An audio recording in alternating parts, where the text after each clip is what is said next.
But yeah, by the time I was 18, I was sentenced to 10 years in the federal penitentiary for, you know, I woke up in a cell charged with manslaughter, and I had no recollection of what I did.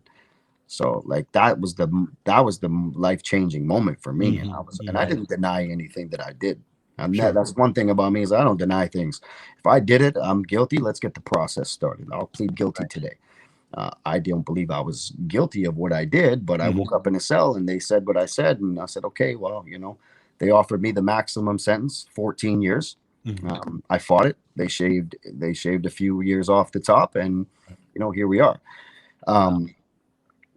Yeah, so moving forward from there was the big decisions for me, because it's like, okay, I'm not getting out for a long time. We know that. That's for a fact.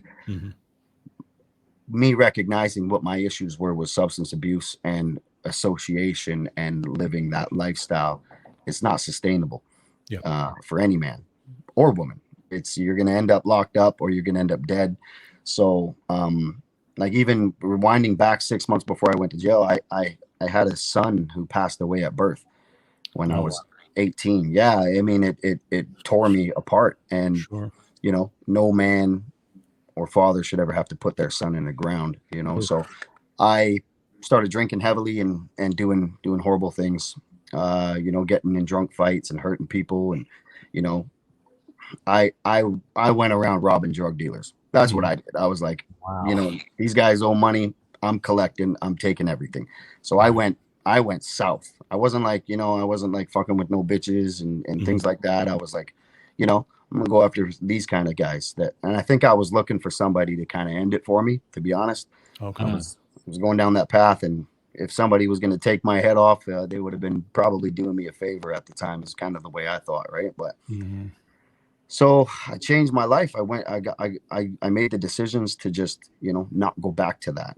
I was like, I'm going to educate myself. I'm going to take these substance abuse problems. I need to deal with my anger issues and the violence, and I need to internalize the impact that I had, not on the community, but the family of the victims and my family and all that. So I had a lot of things to sit with, but I had a long time to sit with them. So I think I made the right choices to change. And I think I came out on top. I did all right, I think.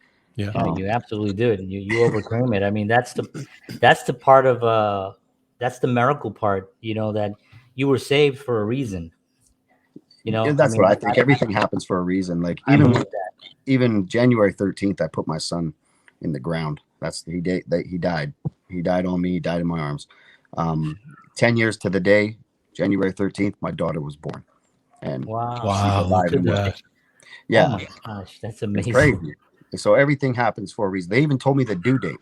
They said, "Hey, your daughter's due date is January 13th," and I was like, right away, I went to, oh, again, we're gonna go through this again. Okay, let's fucking go. And you know, she came out. Now I'm 50-50. One passed away on me, and I got one living. So that was enough for me. But on her birthday, she wears her brother's ashes every birthday. Awesome. She knows all about him. She knows all about my history. I don't sugarcoat things. I let Right. her know what the world is actually out there that she's going to face. You know, there's going to be horrible men that come across her that are going to try and do bad things to her. You know, like that's just the fact of the matter. It's the shitty world that we live in at the time. So, Yeah. but yeah,